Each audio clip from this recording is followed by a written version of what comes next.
have so many distractions. 28 days, 4 weeks. You have 4 weeks to become a NASCAR champ. For some, like Joey Logano, a multi-time champ, it would be his third. Let's see if we can get the round started off correctly. The South Point 400 is ready to roar into action. It's time to bring the action as they creep their way towards the green flag. Biggity, biggity, biggity. Let's go racing in Las Vegas.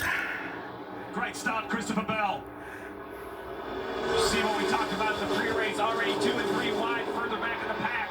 Trying to make ground. That's Chase Elliott, that white car, all the way up against the wall, about 10 rows back. Last mile and a half track, Elliott started last after an issue and worked his way through the field to a respectable finish. So with that in mind, just a few races ago, let's see what he can do. And now the nerves, the anticipation of being the playoff settled in for the drivers. It's about getting the job done. 3 wide, that's the 24 of William Byron, kind of green and black and yellow there on the bottom. Joey Logano, that bright 22 Pennzoil car in the middle. Alex Fineman, the bright purple Ally Chevrolet, sits third. What must he be thinking?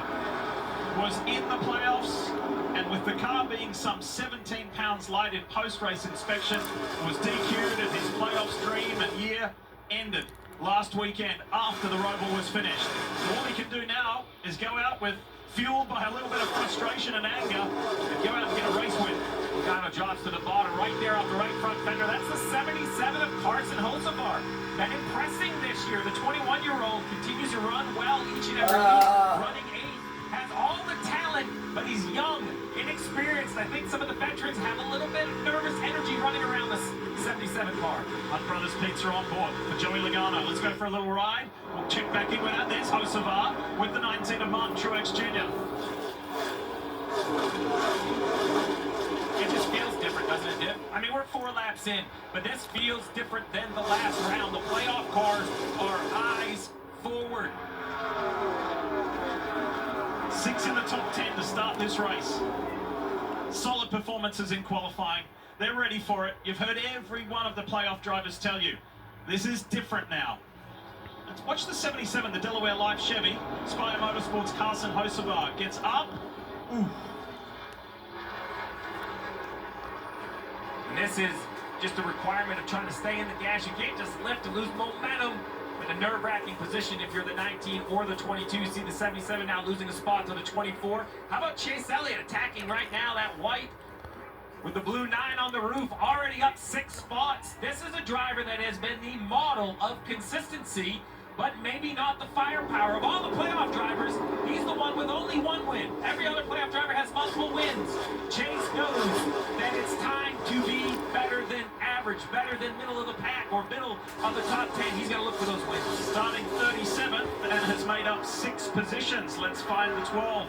The reigning series champion in that Menards Ford for Team Penske. Here he is, Ryan Blaney. This is a deep breath sort of start for the 12 car. The weekend didn't go good. Flat tire, backup car. We heard him in pre-race. Thank all of Team Penske for preparing this car. Don't try to make it up in the first 7 laps, Marty, right? Take a breath. Know what you are. You're the reigning champ. Have a little confidence you'll get there. And that was the message, Steve, this morning from Jonathan Hassler to Ryan Blaney. Listen, don't worry about stage 1 points. If we can get there by stage 2, that's fantastic. You mentioned all the work, Steve. They stayed until 9 p.m. last night, came in at 6:30 this morning to finish getting this car ready. And then a little simple radio transmission from Tim Peter with a spotter to the crew chief, Jonathan Hassler. He said, no rubs on the car. Steve, when you have 0 laps on the car, how important is that little bit of information to say, hey, you got it right, we're not having any issues so far? Yeah, Marty, you build so many cars over the course of the year, and so many go to the racetrack without issue, that you assume you can do it when it matters in the race. This is that accident, flat left rear tire, and a very hard hit on the driver's side.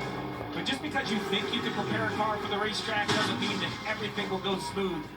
So you definitely, your nerves are settled to know that the car's out there and no obvious mechanical issues. There is a little bit of magic in television, but there's a lot of hard work. Just ask our man, the mayor, Jeff Burton, has had to come from down trackside all the way up here to the top of the stands. Welcome, mate.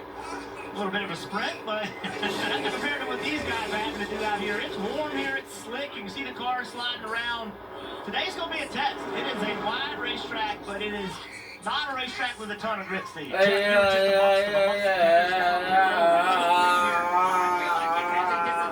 Only 10 laps in, you can tell where we're at in the playoffs. Did you feel that on pit road? There's no question. You can see it in faces. You can see it in crew members' faces. You walk by, pit crews getting warmed up before the race. You see the nervous energy that they have. It's go time. You make it happen now, or you're going to be over. Here's one guy who wants to be a champion in the 24, William Byron, up against a man who really wanted to stay in the playoffs, Martin Truex Jr., now down to his final 4 races. How about the stats of these 8 drivers? We mentioned 177 wins, but 61% of the laps. They led over 60% of the laps run. So, yeah, everyone loves an underdog. Of course, it's a great story. But every once in a while, Viv, I don't want an underdog. Every once in a while, I want a toe-to-toe heavyweight battle. Yeah. I want to see punches trading. I think that's what we did for this entire round. Speaking of that head-to-head with the big names, early this season there was a lot of aggravation, there was a lot of talk, and from both camps. We have not seen these two on track very often in the second half of the season. These two being Denny Hamlin and Kyle Larson. And unfortunately, that stat doesn't bode as well for Hamlin because Larson's kind of held up his end, winning a couple races already in the playoffs. You heard Denny even mention it. I asked him what it was like to be in the postseason. Nice to be here. Nice to be here. I mean, that tells you that these first 6 races have just been abnormal for the 11 car. Their approach, their execution, such a methodical group. But the other thing I heard, I know Denny very well. I've been around him for years. There's not a lot of lightheartedness. He answered the questions. He was very, nice and cordial to the fans that tuned in. But he was very focused. He obligated the interview, but he was ready to get going. Kyle Larson has had 6 wins this season. 5 of them have come since Denny Hamlin won his last race. That was at Dover, round 11 earlier this year. Denny would love nothing better than to get a win here in Vegas. However, it's one of his JGR teammates out in front to the tune of almost 1.5 seconds. Spell the man.